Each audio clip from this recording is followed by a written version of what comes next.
ng Diyos.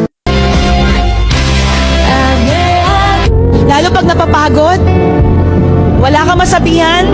Dumating ako sa point sa buhay ko na hindi na ako nagkukwento sa tao. Pero sa Panginoon, iniiyak ko ang lahat.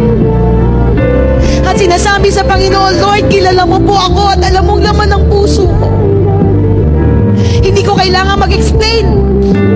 Kasi alam ko ikaw mag-i-explain para sa side ko. You know me more than they know me. Alam niyo po yun? Sa tao, mabibigo ka, pero sa Panginoon, hindi. Sa tao, magsasalita against you, pero sa Panginoon, hindi. Pero alam niyo po, isa lang ang masarap, pag iniyak mo na sa Panginoon, alam mo, meron ng solusyon yung problema mo. Napansin mo ba? Kung ano yung mga lumalabas sa bibig mo, yun ang nangyayari sa buhay mo. Pag lagi mong sinasabi wala kang pag-asa, wala ka talagang pag-asa.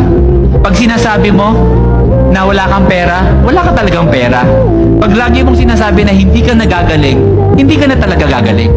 Because sabi ng Biblia, the abundance of the heart, the mouth. And I want you to know, hindi yun ang design natin. Kasi minsan, nakakalimutan natin yung identity natin, di ba? Ipapaalala ko lang kung sino ka. Anak ka ng Panginoon at malaki ang plano niya sa'yo. At ang gusto niya ay ikaw ay lumaban. So I want to pray for you as I end. Sa mga tao dito na feeling mo lagi you are defeated or feeling mo na parang wala kang pag-asa sa buhay, I want you to know, nagkamali ka man minsan, that is not your identity. Yes, nadapa ka, pero that's not your identity because your identity comes from the Lord. At ang gusto niya ay ikaw ay lumaban. O pala yun, no? Kaya niyang gawin ang lahat, pero dahil hindi ka naniniwala sa Kanya, hindi siya magmimilagro sa'yo. Your God is a mighty God. Pero kung hindi mo siya hahayaang kumilos sa buhay mo, wala din mangyayari. Kaya niyang baguhin ang buhay mo in an instant. Kaya niyang baguhin ang sitwasyon mo, ang relationship mo. Kaya niyang ayusin. Pero kung hindi ka papayag na makialam ang Panginoon, He is limited by your human will. Ang Panginoon, gusto niya specifically naririnig sa'yo. Ito pangalo, alam din po natin, ang Panginoon naman, alam naman lahat ng pangangailangan mo. Pero bakit inuutusan ka niyang manghingi pa? Kasi kapag nanghingi ka, ito ay response na naniniwala ka sa sinabi niya. Alam naman niya eh. Alam niya, He knows everything that you need. Pero hinihintay niyang manghingi ka para alam niya kung naniniwala ka ba sa mga pangako niya. Kaya hinihintay ka niya. So He was limited by her asking. Pero ito ang but, a big but. Limitado siya ng panghihingi mo. But here's your God. He is not limited in answering. Oo, kailangan manghingi ka. Pero ang Panginoon, kapag sumagot, higit pa sa hiniling mo, higit pa sa inas mo. Because that's your God. He is not limited in answering your prayers. Oras na para mahalin natin ang Diyos unselfishly. Baka kasi ilang taon na natin sinasabing may relasyon tayo kay Lord, kilala natin si Lord, pero ang pagmamahal pala natin sa Diyos ay selfish. Yung tipong lalapit lang siya kay Lord sa tuwing may kailangan, sa tuwing nangangailangan ng pambayad ng utang.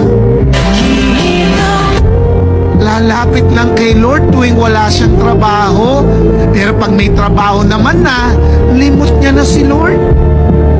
Yung lalapit lang kay Lord tuwing may sakit siya o may problema.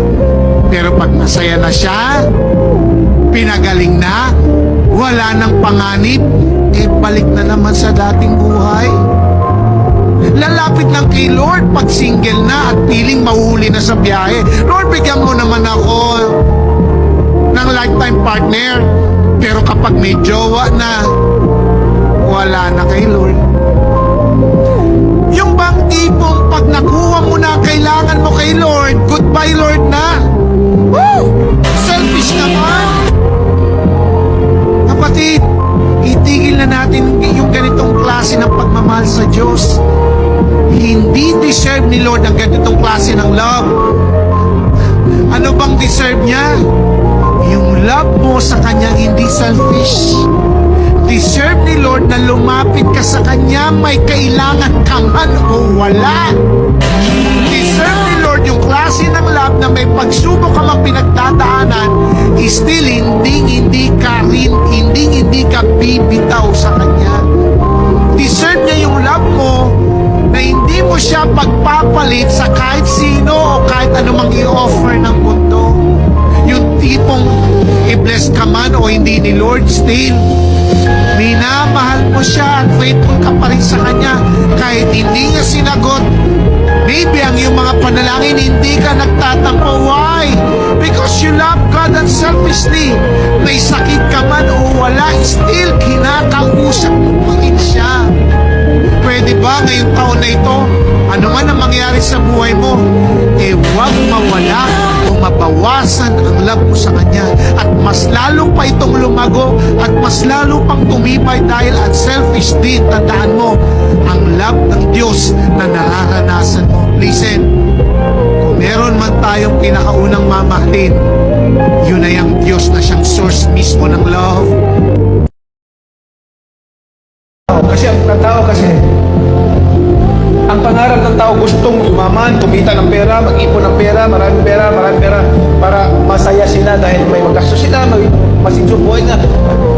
Alam niyo sa totoo lang, ako na mismo mag-testify sa inyo, nahawakan ko na yan, bilyon.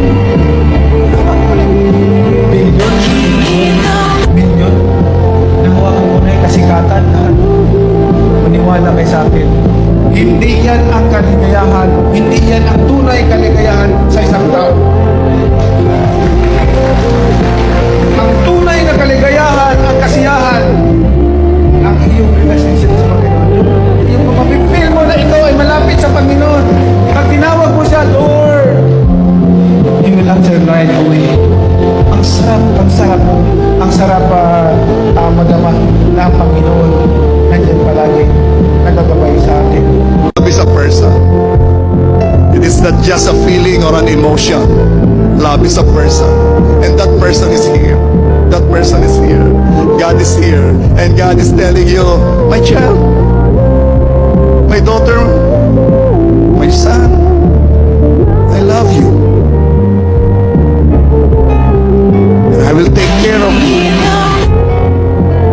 Kaya kung merong isa man dito na natatakot, nangangamba sa kanyang future o kahit ngayon, God is telling you, I am with you. I am with you.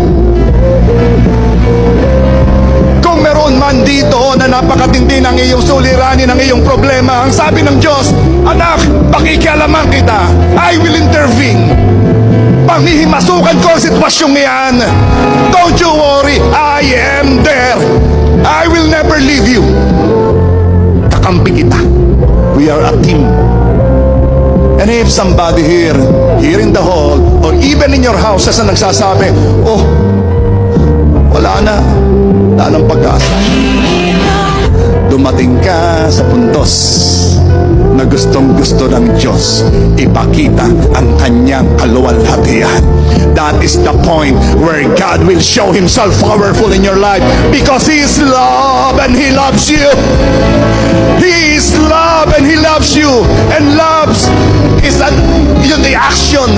Ang pag-ibig ay may ginagawa. Ang pag-ibig ay hindi intention lang. Kaya humanda ka. Mararanasan mo, mararamdaman mo, makikita mo ang pag-ibig ng Diyos. Bakit? Because He is real. He is totoo. Siyang tunay. So right now, come on. Let's celebrate. Let's exalt. Let's declare.